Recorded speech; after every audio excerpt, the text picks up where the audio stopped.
Hello everyone. My name is Louise, and I'm your host for today in this podcast dubbed Is This the Way? Now, with me, I have two very amazing people, and I'm going to let them introduce themselves. Ladies first. Why? I want it that way. No, ladies first anyways. Hello, my name is Alida Igaju, and I'm a Christ believer. Yeah. Here you go. My name is Jordan Morango, and I am a worshiper, I would say. Let's go. Amen. So, since everyone, I'm going to anticipate that, but today's topic is going to be about relationships. Okay. I'm going to imagine clapping hands now. Right? Snap our fingers. So today is going to be about relationships, but to narrow it down, we're going to be talking about, now this is going to be very cheesy, but we're going to be talking about red flags and green flags in relationships, in Christian relationships. Okay. All right? See you. It was so cheesy. where you're going. You know where I started. I should be sitting on the other side. Okay. No way. I mean, the green flags for me. It literally suits you. Eh? Okay, Yeah, this is pretty cheesy, yeah. so now we're going to be talking about relationships in general. I mean, friendships, families, everything. But we are going to be a bit more specific on romantic relationships. Now, okay, who do I start with? I'm very nervous. Who should I start with? I think you should go. Why? Why are you projecting everything to? I want you. Okay. I'm welcoming all that. Since we're doing red flags and green flags, since we started from here, we're going to start from here this side. Good. All right. First of all, I want you guys to tell me your relationship statuses. All right. You ready? We're starting from you. I'm married. Ish. Yay. Clap hands for that. Clap hands for that. Yeah. I'm single. I mean, Why is this so funny, you guys? We're laughing too much. I know. Okay, so once we've established the relationship status, no one is allowed to ask me since I'm the host. I'm asking questions. Oh, wait a minute. that's so unfair. What is your relationship This is not an engagement ring. Okay. I'm All single. right. Everybody. Okay. So now that we've established your relationship statuses, Yes, please. we're going to talk about red flags and green flags in relationships. But first of all, I want you guys to tell me what you think about what's the definition do you give dating? Definition I'll give dating. Well, it depends from which perspective people are looking at.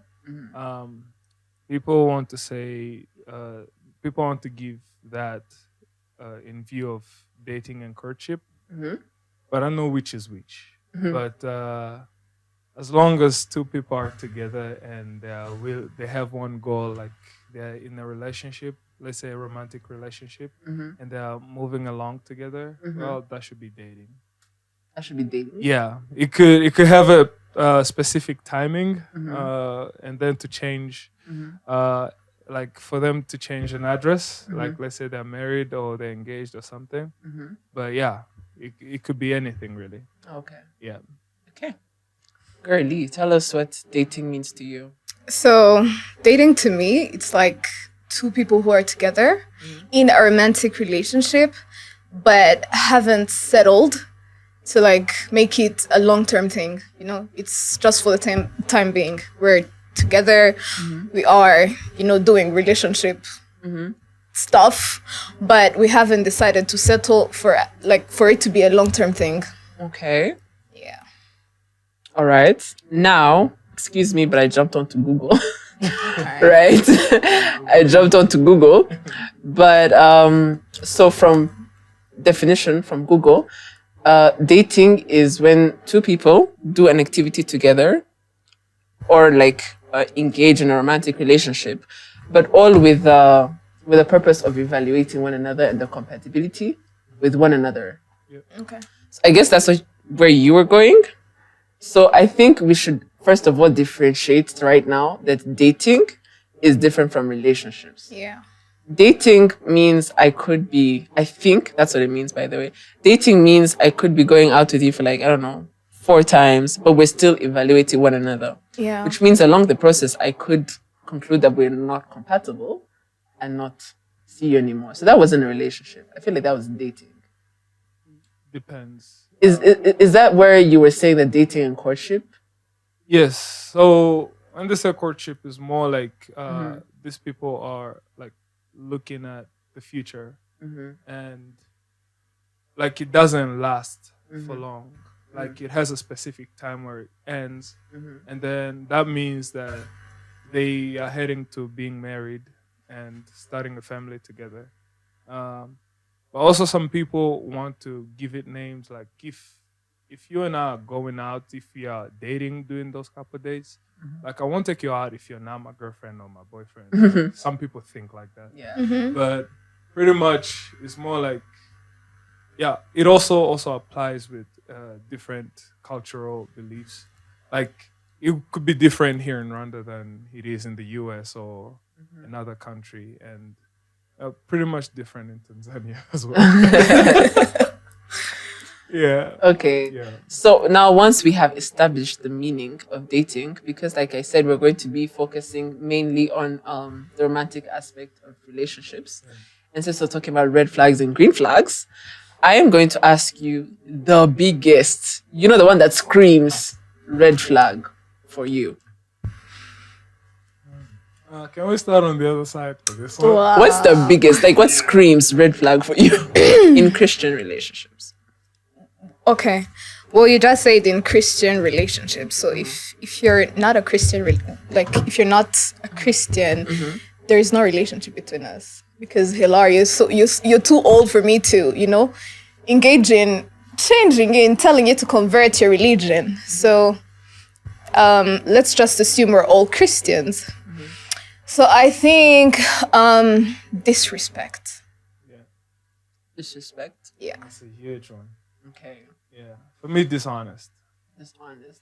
Yeah. Now, I want to bring it back a bit because I want to bring it back a bit before we dive into those specific red flags, where you said that we're assuming we're Christians, right? Yeah. Now, this is just me being the voice of the public, but what if one of us is not a believer?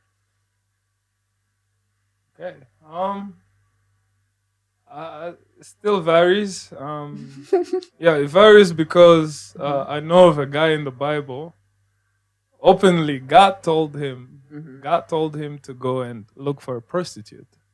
Yeah. Yeah, vividly, like, go ahead and marry the adulterous woman. And man, that cannot be something easy, knowing that you're going to marry someone who sees everybody.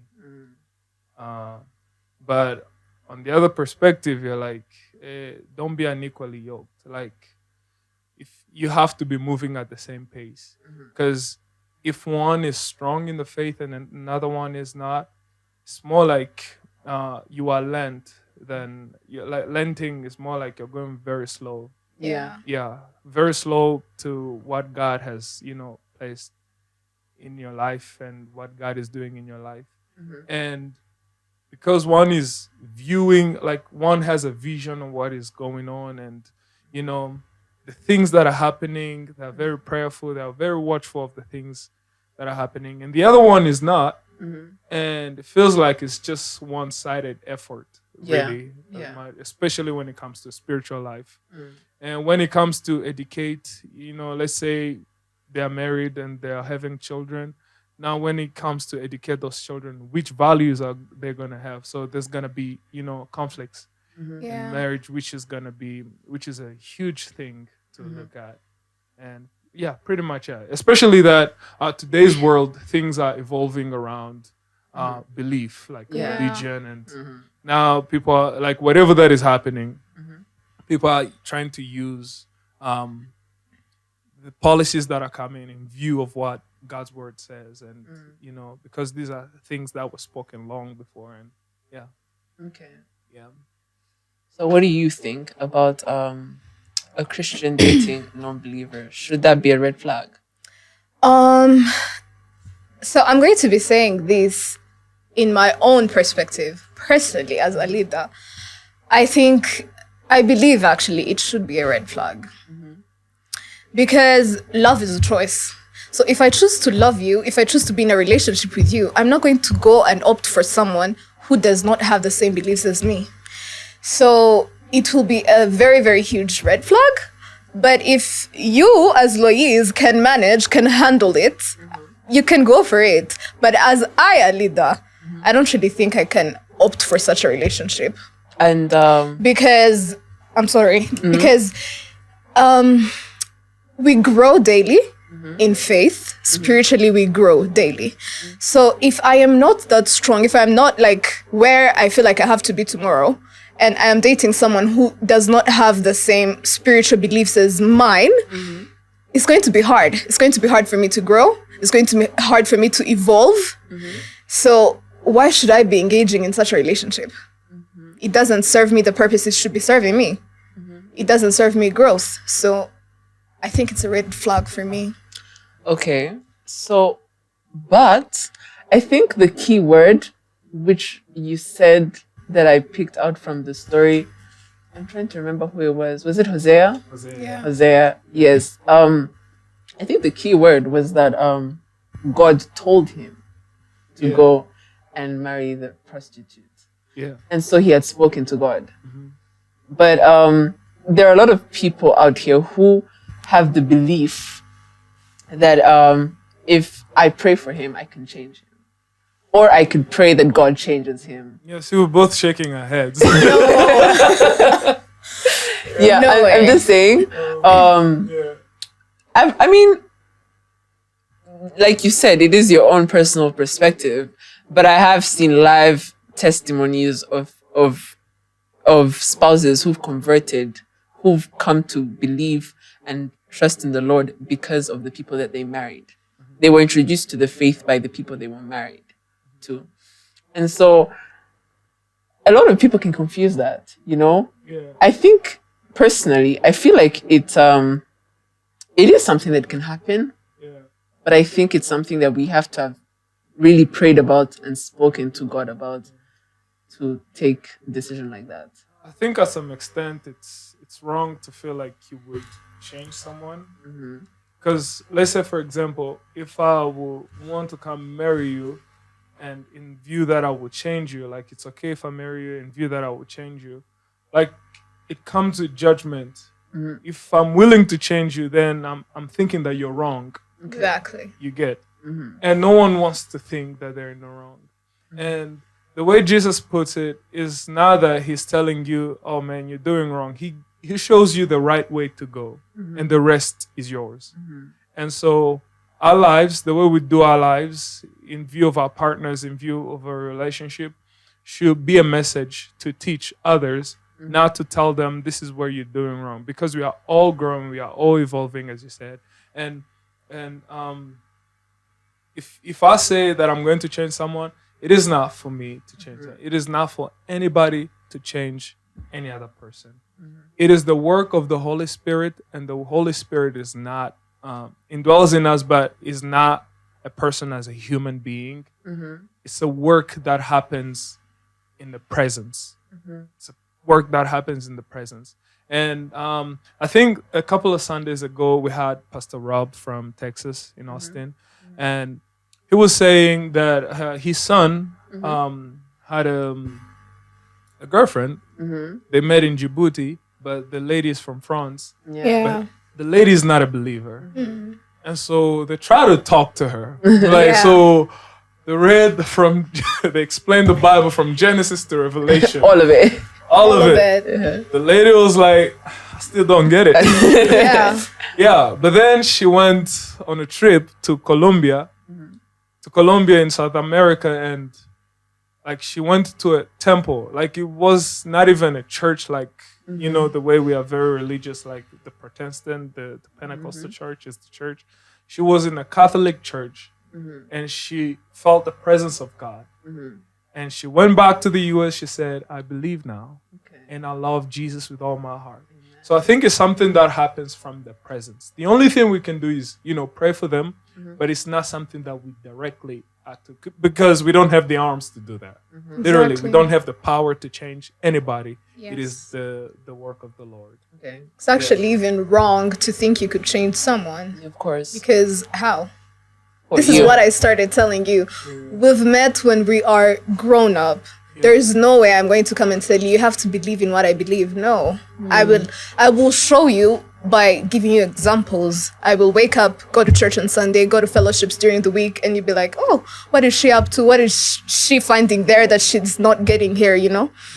And if you get curious to know, you will, I would have paved a way for you. So you will follow my lead. Yes. But I can't wake up in the morning and be like, oh, I'm going to go for this guy and I'm going to change him. I'm going to make him a Christian believer. No way. Okay.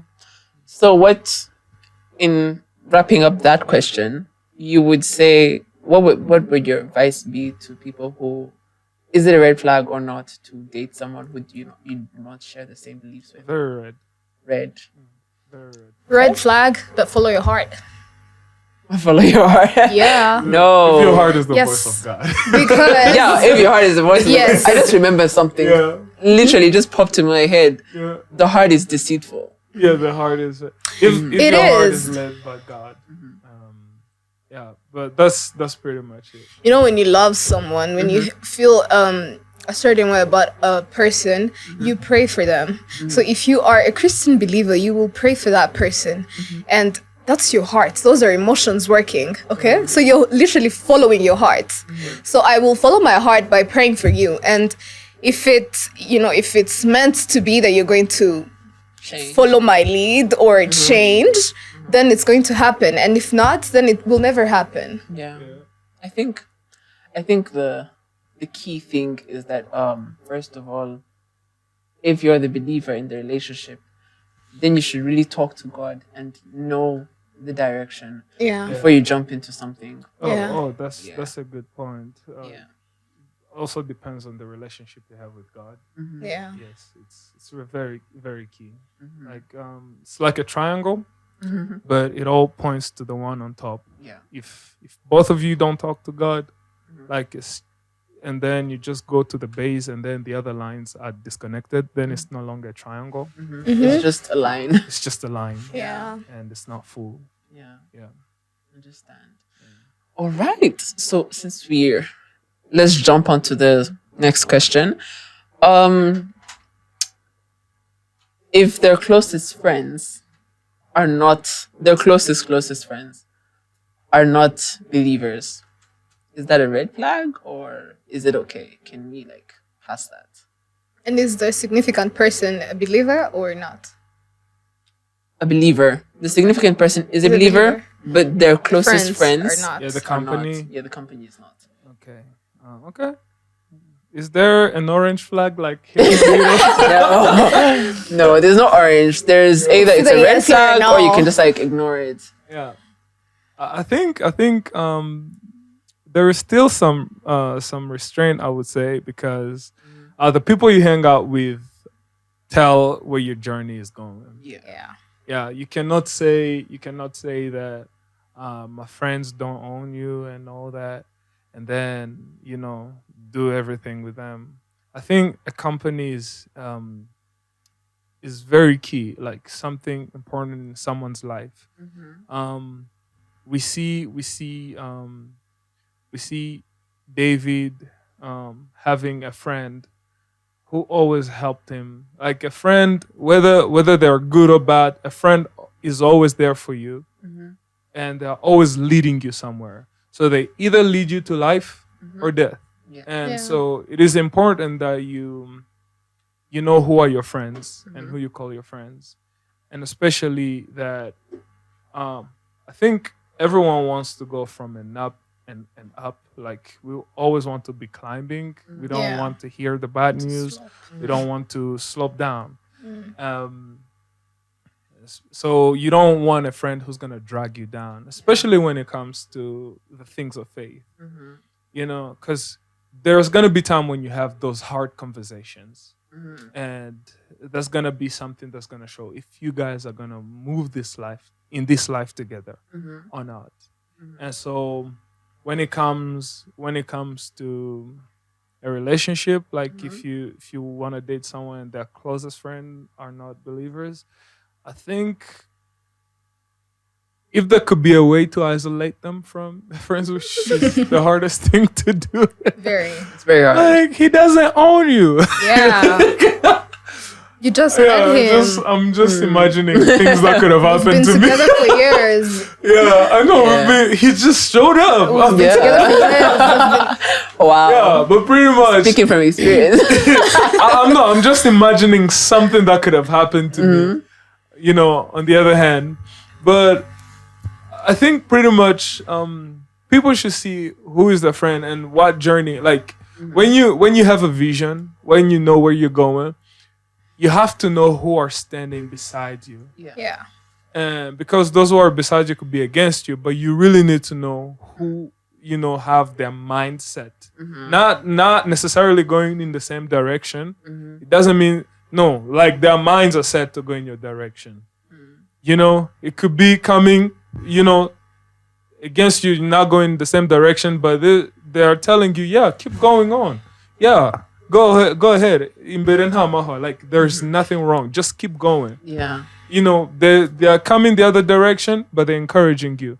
But there could be other ones who are, right beside you, and they're like, where are they going? Like, where is he going? What do you think you're doing? Yeah. And so when you have a direction, you really need to know who you're with in the mind, in the heart, like the people you have the same mindset. Okay. And if you have different mindsets, I think there's gonna be a lot of conflicts, especially when you have conversations, and you gotta have those conversations. Yeah. Yep. Well, I cannot differ from what he's saying because it has to be a red flag for me if my friends or the friends of the person that I want are non-believers. His closest friends, actually. If they're non-believers, it's a huge red flag because, like what he said, your friends predict where you are going, predict the same values and actually the same values that you possess as a person. So I don't think I can date someone who has friends that are non-believers because in the long run, when I'm trying to know you, then I get to know your friends. I get to know the people you hang out with. I get to know. They have to become part of your community. Exactly. Part of your life as well. And I'm not going to entertain such people in my life. I've heard so many testimonies from people who got saved, and they used to be drinking, smoking, doing all that, And when they got saved, when they accepted Christ as their savior, they stopped. They even changed their peers, their friend groups, because they weren't serving them the right purpose. So it's actually like those friendships are draining you. And if something is draining you, I mean, why should you engage in that? So horrible. Yeah. All right. But I've also seen that, perfect love drives out fear. So that's why I said there should be an orange card. Oh, the in between. Because I've seen people drive out, like isolate their partners from a bad company. Yeah. Like completely taking them away into a different life. And so I believe in perfect love. So when perfect love drives out fear. And so love can go to extreme ends, and pretty much. Okay. Yeah. All right. Love. Speaking from experience. All right. Now, I don't know if this should be. I really feel like we should get an orange light in the back because the minute I formed the head in my question, the question in my head, I was like, okay, I get it. Yeah. The orange should be. Don't be deceived. You're good. But I think we're good like this. It's either a yes or a no. There shouldn't be any maybes. Okay. Yeah. So now my next question is you're dating someone and you're both believers, but you're not on the same spiritual levels. Which is, I mean, let's say one is like biblically speaking, one is an infant and one is a grown adult. You both believe, but you're on different levels. Now we know that on different levels, there's still, as an infant, there's some things I'm still going to engage in because I haven't yet matured spiritually. Yeah. And as an adult, because you are now matured and you know what God intends for you. There's some things you can't even like think about twice. Like you just want to do it. Yeah. So I'm asking now, if you're not on the same spiritual levels, would that be a green flag, a red flag, or the imaginary orange flag? The imaginary. I think that should be a green flag.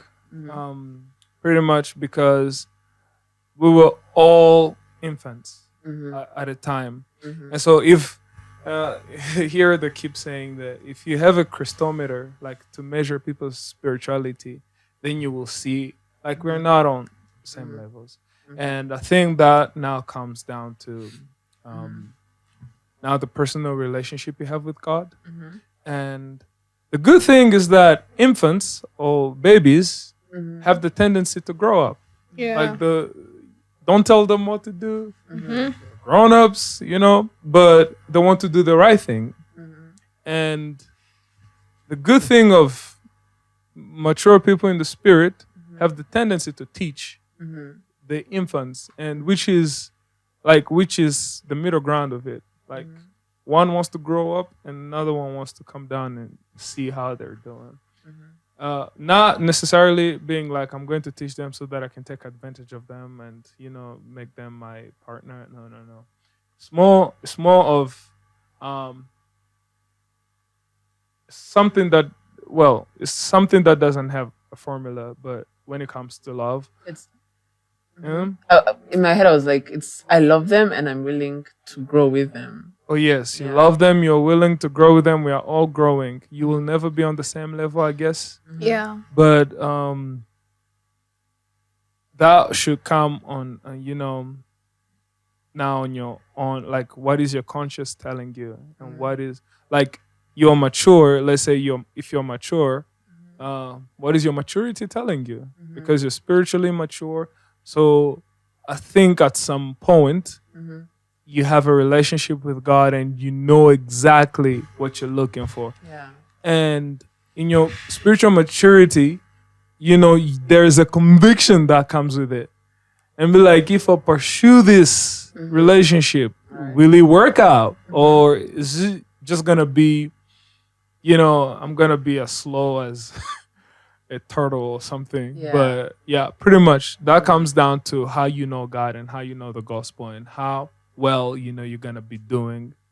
And especially that it's not just for you and it's also for the partner, for the significant other. So you also have to take them in consideration and be like, all right, how am I going to be helping them? And, how are we going to be growing together? Am I not going to stop their journey? The only disadvantage with that is that when you're spiritually mature, you might, like, the devil attacks anybody. You might be tempted to take advantage of them in their weakness. And because maybe you think they're going to tell you yes when you tell them something evil. Yeah. And you're just going to be a wolf out of nowhere, and take advantage of them. Yet they still need some growth. Yeah. That is the advantage. Disadvantage. Sorry, Yeah. with it. But otherwise, I think it should be something good. Okay. Yeah. Because otherwise, you don't want them to go see their past lives. Yeah, of course. But the reason why I asked this question is because it is very possible that the infant may drag, because it's remember that it's a romantic relationship. Yeah. And it's easy to get tempted. And so when you get tempted with it, if I get tempted but I have a partner who we're on the same spiritual level, they quickly correct me. But if they're infants, it's very easy for me, like you said, to take advantage of this situation. So I'm just saying, or let alone the temptation and the advantage, in relationships, the people we keep around us influence what we do, which is why I think the Bible encourages us to be in a community of believers, because they encourage us to, we're in the same journey.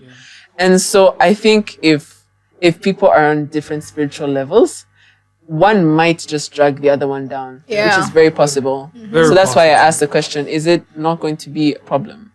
So I believe it should be a green flag because, first of all, we're both believers. And as humans, you can never detect that this person is an infant or this person is an adult.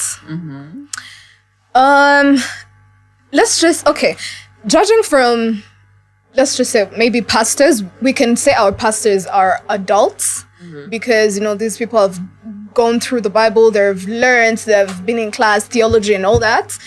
And they have, you know, matured their faith and all of that. But let's just say, okay, let me take an example of me and Jordan. Let's say we are in a relationship. Say Jordan that. here. No, we're not. Say that This is just an they're example. not. Disclaimer: they are not. We are not. This is just an example. Jordan. So if Oh, me and stupid. Jordan were in a relationship, people might say Jordan is the adult. Some might say he's the adult, you know, in faith. Yeah. And others might also say I'm the adult in faith. But we will only know, we can actually know, not know who is the adult, who is the infant. And I believe we all get tempted at a certain point in life to do things that take us astray from our faith, our beliefs, and all that. So I think if we are both believers, it should be a green flag, and it can be a red flag. I actually now think we need should the have the orange orange flag. one. Wow. We're Yeah. all in agreement that we should get the orange flag. Okay. Yeah, so I actually think it would be a green flag and a red flag in I don't think this is actually suitable. Because if you're an infant and I'm mature, I'm not going to know, I'm going to take advantage of you, like you said. You're going to do some things that I don't agree with, and I'm going to be like, oh, Jordan, what are you doing? Why are you doing this? Why are you doing this and that? Why are you talking to these people? Why are you hanging out with these people? And for you, not to feel, it's going to feel judged. You're going to be feeling judged. You're going to feel judged by your partner, and it's very wrong. So I feel like it should be. I want to argue with you just a bit here. I think a mature Christian, like you're saying, should know. Okay, as Christians, we all live and aspire to walk in the footsteps of Jesus Christ. Yeah. And Jesus Christ never judged or condemned anyone. He always knew what was right and wrong, but he never judged and condemned anyone. Yeah. And so I feel like as a mature Christian, if you're really the mature Christian in that relationship, there is a way that you can address someone without judging them. I get that. You can correct them, but lovingly, I think. Yeah, I think that will come now to you correct only your child. Wow. So that would need proper parenting. Like you cannot correct me if you're not my mom. Okay. Exactly. True. So that's Yeah. where he is going to feel judged, Yeah. even though you Because are if you trying do to. it, if you do it and you're not my mom, I'm gonna feel judged. Yeah. So now let's take it out of relationship aspect and maybe talk about like me and your As friends. as Me and a your Christian, friends, but I'm more spiritually elevated Yes. than you. Yes. I think there is a way that I can give you advice. Okay, let's just call it advice, not correction. Advice, Yeah. but not make you feel judged. Yeah, but still it comes down to I think it comes down to there has to be proper training, proper teaching, and it has to have a vessel.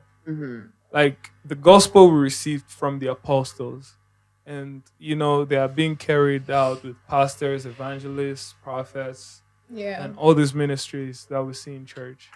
And now, if someone, out of nowhere, just decides to say anything just because they heard it, there's no anointing on it. There's literally, it's just because they think they are more mature than I am.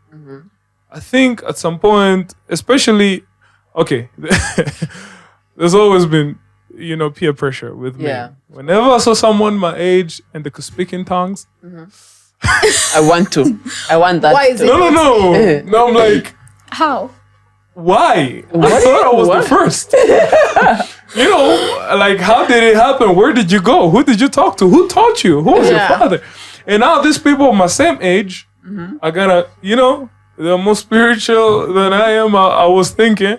And so they're coming to address me. I'm like, wait a minute. I'm older than you. Wait a minute. What is going on? Wait a minute. And all these things are, popping in my head. But even when it comes to advice, if it's an adult in the spirit, if it's a pastor who's been doing this for some time and they have experience, and if it's a spiritual mama in the house, an elder in the church, like, it makes clear sense. Yeah. So now if it comes to try to elevate someone, I think that should be done by the spiritual parents. Like, that's what the parents are for. Yeah.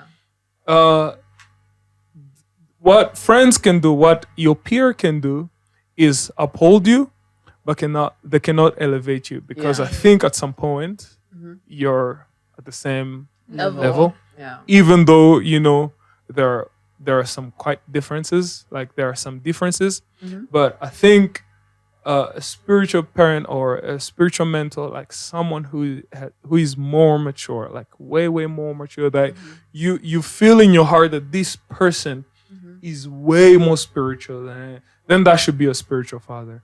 And when it comes, let's say, for example, someone who's not here, probably not in the studio, Tempera. Like, let's say, for example, Tempera speaks in tongues and he preaches and he prays for people, but he's my peer. And I'm right here, I need growth, and I'm looking at him, but I'm envying him. Like, I have questions for him. Yeah. Like, You're actually laughing at it. yeah, like, I think it's funny. What did you do? I thought we were the same. I thought we came from the same pack. Yeah. Yeah. Well, how did you run? But if I see someone like Pastor Charles, I have the tendency to run to him and be like, To actually ask advice from him. yes. I need to grow, and I need life, and I want to know how this thing works. Yeah. Yeah. So Yeah, I think it's very important. And we're Spiritual parents. actually ignoring the fact that we are humans. Yep. Putting aside our faith, Christian beliefs, relationships, and all that, we're humans. For me to believe that Pastor Charles will tell me something and I believe it's the truth, it's because there is a way I see him. But, okay, let's just take an example of, let's say, Pastor Charles and Pastor Fred. Not everyone looks at Pastor Fred the same way he looks at Pastor Charles, or Pastor Charles the same way he looks at Pastor Fred. So it all starts in your mind.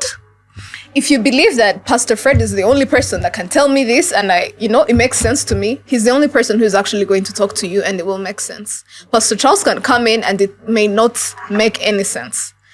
So, talking about feeling judged, as humans, like he said, if Tempera, my peer, came to me and told me, Alida, Tempera. you are doing this that is wrong, I'd feel like you're judging me. Hello. yeah. But if the Pastor Charles or Fred that I see that, these are the people that I look up to, if one of them approached me and told me, hey girl, you're doing something wrong, I'd actually, it would Listen. be clear, it would make sense.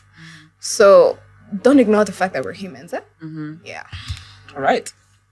Now I have no idea how to conclude this. So is it a green flag, a red flag, an orange flag, or I think There's orange in this painting though. imaginary? So I think it all depends on. I think the major thing that we keep coming back to is what have you spoken to God with? Like what God says. I think he has the ultimate say, because Yeah. like that has to be also depending on the conversations that you have. Like, then you get to figure out that actually it's a red flag or a green flag. yeah. Yeah. And you might say that If they are not teachable, if they are not teachable Yeah. and they're infants, that should be big red flag. Big red Yeah. flag. Yeah, Alright. but if you know they're coming to the faith and they really want to learn, and you know you're the one who is there for them, I think you should be open to the options of continue to mentor them Yeah. and make sure that you have someone to talk to as well as a mature person. I was speaking to I was going to say a psychic, a psychologist earlier, and I asked him like, "What do you do when you're overwhelmed?" You're like, "Oh, I have my own psychologist." Oh, And I wow. was like, "Oh, cool." And I think them to have someone they have to talk to, Yeah. because otherwise, Be you too know, much. it could be Humanity. too much. It could be contagious. It could be like anything. Yeah. All right. Now moving on to the next one, which is a bit more sensitive. I won't lie, but Hey. moving on to the next one. I feel like it's obvious in my head, but I'm going to go ahead and ask it anyways. Yes, please. If your partner has no respect for purity, Mm. Is that the question? that's the question. Is it red or green? I'll build up the question from there. Okay. Mm. Okay. No one wants So to answer. I no, it's told you not it's that a nobody sensitive- wants to. I'm just, It's sensitive, like he says. but Okay. and it's very heavy. All right. Very heavy, and that's a big red. Flag. If they have no respect for purity. Oh, Should have its man. own nation called Red. Oh, geez. Yeah. Some flags that have red, they have green in them, like Morocco. No, they should remove that. It's Red. completely red. Red. Yes, ma'am. All right. So now, why I asked that question, although I said it's very obvious, is because there have been very twisted and demented ideas of purity. You know, and I've seen it in Christian believers, but they will come and they will convince their partner, which is where we were speaking about taking advantage because Yeah. you're not on the same spiritual level. You're like, it's okay. You know, you know that what you're can do doing it. is wrong, but it's like it's Little- okay. It's fine. Little. Yeah. So is it just elaborate this for me? Wow, I can't even form the question, man. Yeah, yeah. That's why I asked. Is that the question? No, that was me trying to like state the foreground so we can build up from there. But like I said, it's very twisted. People have their own very twisted versions of it. Yeah. And you know that someone once told me that the Bible can only make sense to someone who God has opened their eyes to. The Bible, you know. Otherwise, it's very easy to take the Bible and the words and twist them Yeah. and deliver them in the wrong way. Yeah. And so I've seen real life testimonies of people who of Christians, so-called Christians, who engage in relationships and have interactions, physical interactions that they shouldn't be having because they were taught wrongly, or their partners made them believe something that shouldn't be. So I just want to establish this right now. Yeah.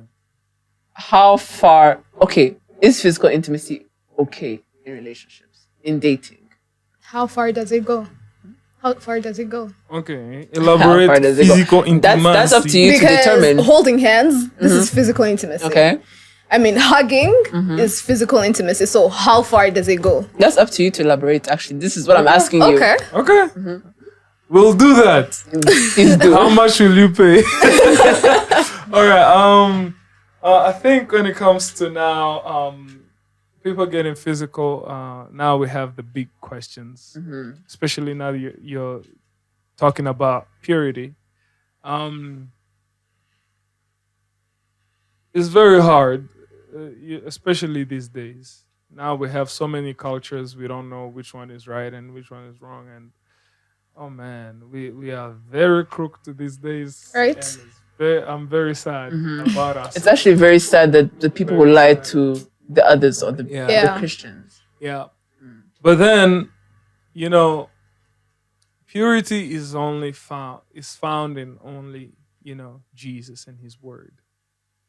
And if Christians really read the word, they would understand what, a romantic relationship was made for. Especially that the first thing that God created for a man wasn't wealth, wasn't any other thing. Like he made marriage to fulfill him. Yeah. Like God created every single thing, every single thing before the man, and he said, "This is good." He looked at trees. Everything's And it was good. good. Too good. He looked at the fish in the sea and the skies, the birds in the sky, and it was like, "This is very good."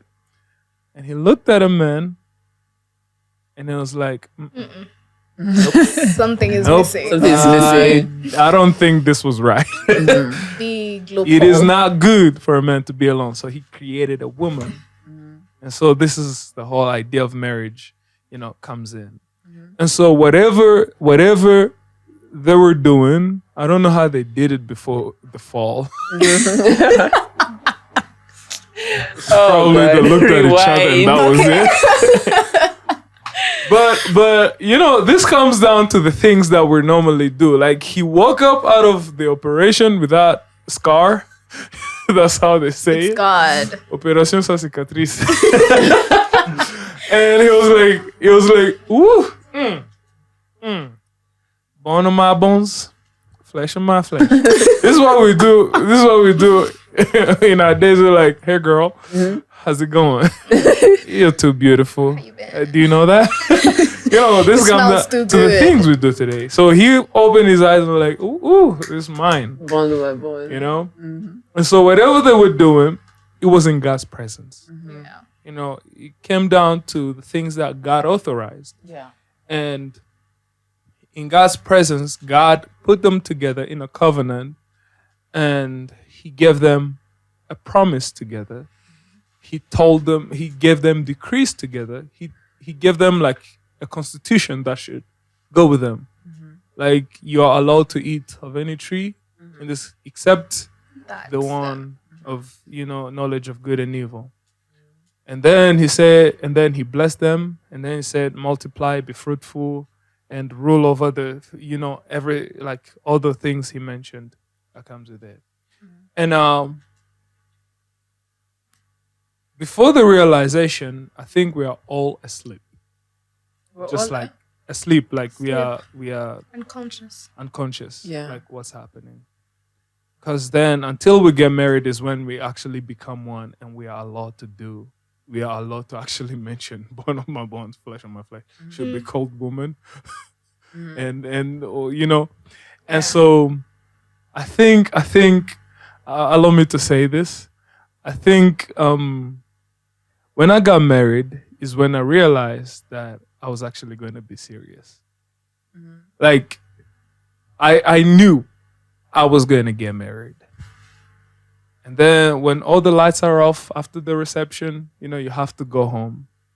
And the big thing is, okay, now what do we tell each other? It's just the two of us right here. And, we're not going back to our parents' houses. It's just us. Say something.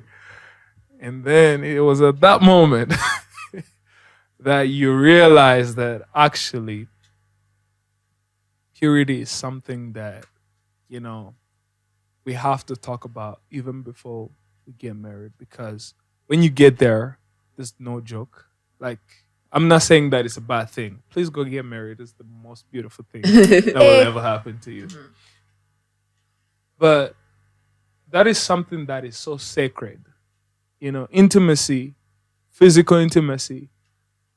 Let me say all kinds of intimacy. Intimacy with your wife is something personal that you cannot have intimacy with God when you are with other people. You get? Yeah. And so compare it to intimacy with God. You cannot be intimate with God when in your brain you have other people or when you are around a lot of people and have the freedom in God's presence. And the same thing that happens when it's just the two of you. And so physical intimacy was made for marriage, for Adam and Eve, when they were in the presence of God, when things were permitted, when God told them to multiply and be fruitful. Yeah. And so before you get married, because God says that's the reason why man shall leave his house. Before you leave your mother and father's house, shouldn't be intimate with one, because once you leave, then you can be united. Before you have left, don't be intimate, because you're not ready to be one. You get. And so I think more ideas will keep coming. And that is, I think, the most foundation one I have in my brain. So it's do not. It's do not. Do not. Okay. Do not be suspicious. Speaking from inexperience, someone without experience.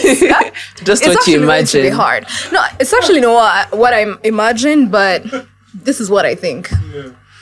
So I think purity is a very big thing. And people should actually practice purity. So talking without experience is actually hard, because you don't know what you're going to tell people that will that's actually, ring a bell in their heads. But let's just put it the way it is. Physical intimacy this is something that was meant for married people. And this is something that God considers as worship. So this is a form Say it. of worship. Agree to disagree? No, that's totally true. It is true. Wow, it looks like I have some experience. I don't. I'm just, So I feel like this is, it's a form of worship that God has put there. Because if he told Adam and Eve, go and multiply. Yes. Go and bring other people who are going to praise my name, glorify me, worship me, So doing that, it's only meant for married people. And when you do it when you're not married, it actually creates soul ties. Where if let's just say, if I have sex with someone I'm not married to, and I'm not gonna get married to that person, we've actually made ourselves one, which is wrong. God has sealed Yeah. it And together. that is a soul tie that we've created. Every time, let's say, if I get married and I'm going to have sex with my partner, the first person that will come in my mind is the other first person, because of the soul tie that has been created. So if I make sense, it should be a first for people who are married. And it should only be practiced in marriage. Yeah. I have a question. Very curious question. I've been waiting my whole life to ask Hey. this question. I'm not sure you're asking the right people, but okay. No, you're the right people. So here's the thing that happens with men, that when we hold ladies' hands, when we're single, like when we were single, when we used to hold ladies' hands, something used to happen in our bodies. In your bodies. Yes, Okay. in our bodies. But my question was always like, how is the other person feeling? If the simple act of holding hand is leading me somewhere. Else. Yeah. Not that holding hands is a bad thing. That comes with a personal level of experience. But then it's leading my brain somewhere else. And for us, it's very stupidly obvious. Like, it shows it's not something that hides. Yeah, but my question is like, how does the other gender feel about it when the Do you whole want to hands? answer? I think you can answer it. Wow. I'm no longer the host. Okay. Well, I think this is just me coming up with an answer. But first of all, it has to do with are the feelings mutual? It's very possible for you to be attracted to someone who's not attracted to you. So the first question is, are the feelings mutual? If they are mutual, I think the most that can happen to the female gender is butterflies. Yeah. I think. Yeah. I think that's just the most that can happen. It's not as elevated as it is in the male gender. Yeah. I think that's Yeah, I think I asked that because man, we tend to ignore some of these small details, and when they pile up, they create a huge a huge pile of of junk that we put together. Like they are put together, and then we are swallowing them, and then when they attack us, it's like a very huge thing we cannot come out of, and we either put ourselves in hallucinations. I think she loves me. Yeah, I feel like I should make a move. Wow. I'm attracted to her. All these things that are put in your brain, nothing told you, is because we've been piling up all these things that came from our flesh desires, and we fed them over and over, and they come out and it's ugly. Yeah. And so that is why I asked that. So it's very important that when you get to be in a relationship with someone, you get to know what should actually be your red flags, and what, especially that people are wired differently. Yeah. Like when it comes to, especially when it comes to the difference of men and women. Yeah. Given also that example, it's more like men could just be thinking of football, looking at football, thinking of something else. Yeah. But women tend to be more focused than men. Pretty much what I've seen. Sensitive. Yeah. A lady, puts their hand on your shoulder. Go crazy. Run mad. I'm telling you. And there are some things we've actually normalized that shouldn't be normalized. Yeah. Because, like holding hands. This is something that we've made it look so simple, but you're not going to hold my hand today, tomorrow, the day after tomorrow. Yeah.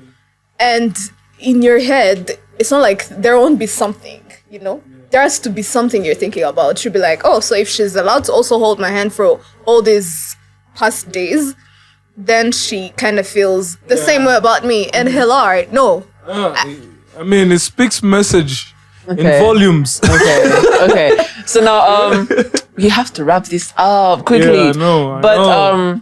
Now that we've established that sexual relations are reserved for just marriage, because like you said, it's an act of worship and something that God ordained for married couples. Yeah. Like I said, I'm being the voice of the public.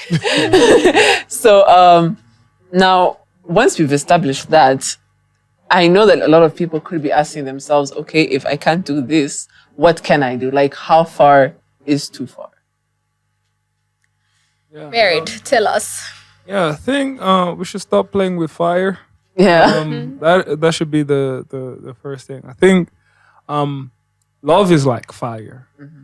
And the Bible says, do not awaken love until it's time. That's what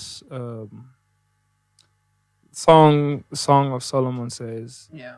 That you should not awaken love until it's time. What do I mean? Like if you see fire burning, because love is there. Don't deny the fact that love is there.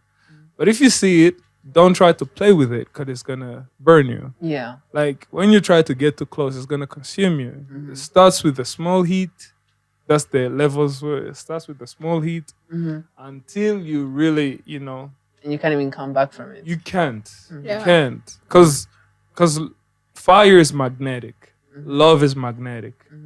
You think like, we think we are very strong when it comes to when it comes to purity and us holding ourselves and abstaining from this thing. But once we play with it, it's more like we are going, even though we are, fighting against it. But out of nowhere, you find yourself there. Like, it's holding you and you cannot come out of it. And you know that you shouldn't be there. You know you shouldn't be doing what you're doing. You know this shouldn't be happening. But it's something that has held you close gently, very softly, and you're enjoying it. Don't want to get out of there, but you also don't want to admit that, it's You're bad there. either. But you're just there. And so it's very important that we get to know how we are naturally made. Like some people, as I was saying, some people you touch them and they're already gone. Some people you just stand at a distance, like right there with them, and their minds are somewhere else. And so people should know their strengths and weaknesses when it comes to relationships, when it comes to purity, when it comes to them being in a relationship.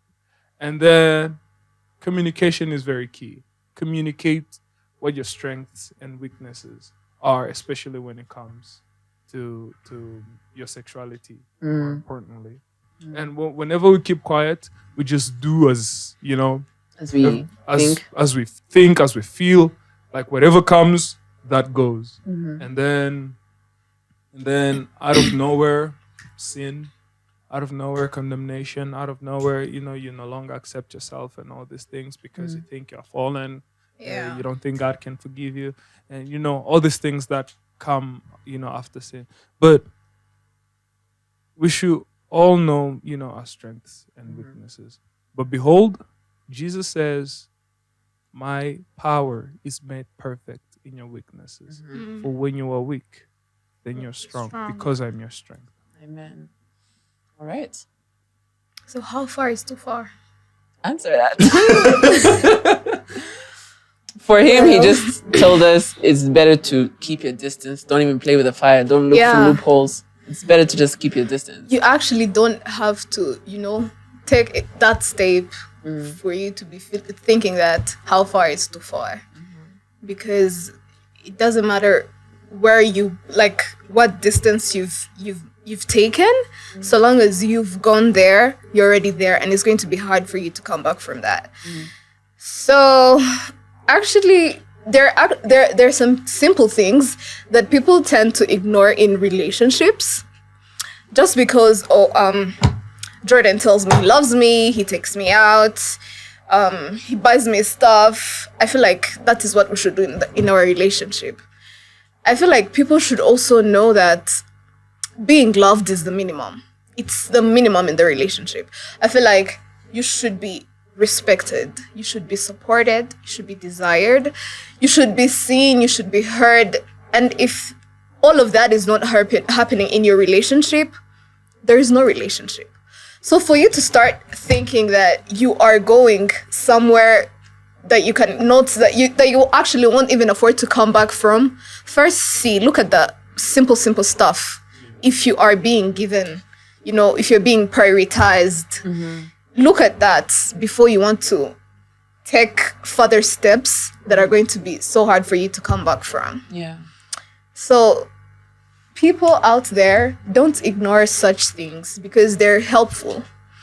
If you are looking for a partner, let's just say two men, if you're looking for a partner and you find a lady and she has no manners, my friend, you're going to be disgraced. You're going to be embarrassed. A lady without manners, you're not going to come back from that because she's going to disgrace you. Find someone that is prayerful, someone that will pray with you, pray for you, someone that will actually uphold you when you're down. And we tend to say that in relationships, it always has to be 50-50. I don't agree with that. Sometimes it can be a 70 for you and it's a 30 for me. Sometimes it's going to be a 99 and it's going to be depending a 1 on the for area. me. Yes, depending on what life is bringing in my ways, I might go to work and it didn't go well and I come back with a mood and I actually don't even want to talk. That's where your efforts should be 99 and mine is a 1%, and it will fill up to 100. So people who feel like it's a 50-50, you do this, I do this, you pay for lunch, I pay for dinner. No, what's that? No. And men, you should learn how to treat your ladies. But ladies, don't, Look at the camera while I saying wish it. there was another guy. Look at the camera while saying it. these things Alright. are so deep. All right. We are closing. We are wrapping this up. So, I feel like we have so much that we did not go through. This is a very broad. But we always have another episode. We always have part 2s, part 3s, as long as it takes till we feel like we've done everything. But as of now, I just want you guys to maybe your closing remarks, maybe for people out there who are trying to navigate their way through relationships, but still uphold their Christianity. Okay. Yeah. Closing remarks. All right. I'll talk to men out there. If you're looking for a relationship, if you want to start a relationship, look for a girl you're going to marry. Don't just start out of nowhere and trying how it's gonna look like or trying to figure out how it's gonna be. But look for a girl you're gonna marry. That's heaven right there. Okay. Don't play with her. Heaven. Yeah, don't play with her. We need to pause. That's heaven right there. Yeah. So, well, to the ladies out there that are stressed, that are single like me, and you wake up every day feeling like, oh my God, I'm single. Yes, I didn't get you're a pop-up single. message. Because a man that prays for you, a man that prays with you, a man that chooses you every single day is worth the wait. Amen. So anyone can love you, anyone can want you, but it hits different when the person is godly, when the person is God sent. Yeah. Amen. So wait for someone who is kind, because kindness will never fade. Someone who is soft. Someone that will love you loud, not silently. I don't want you to love me when we're two. No, love me in public. Let the whole world know that it's me. Yeah? So wait for that person. Yeah, if that person hasn't come, stand your ground And wait for the person. Some single boys who are not in the room. Best be listening. They better be listening Do to not you. stone her. It's right. It's true. I mean, I'm From talking for the experience. ladies. Yes. All right. Well, thank you very much. Thank you so Thank much you for too, having me. ladies. Now, so I think my closing remark would be, like we kept coming back to over and over and over again in this conversation, is talk to God, speak to God, converse with God. If you're in doubt, ask God. If you want that person, pray for them and ask God. Like, make sure that everything you're doing, you're being led by God, because otherwise it's very easy to go astray. And like we keep saying, everything really revolves around perspective. This is just us covering the main topics, but it's also just a general idea, but that doesn't mean it has to apply to you. So what I think is very important is talk to God, converse with God, make sure that God is before you, around you, everywhere, before you do anything. And as we wrap it up, I want you to give me an imaginary clap, because I realize there's no audience for my very two beautiful guests. And it's thank for you ourselves. so much. Wow. Oh, clap for yourself. All right. And thank you so much for tuning in. Thank you so much for tuning into this podcast. Is This the Way? Share it to your friends, share it to your family, subscribe, like. If there's like a small part you liked, cut it out. It's okay. Tag us. Tag And tune in with us every single week. We love you, and God bless you. God bless you. Bye.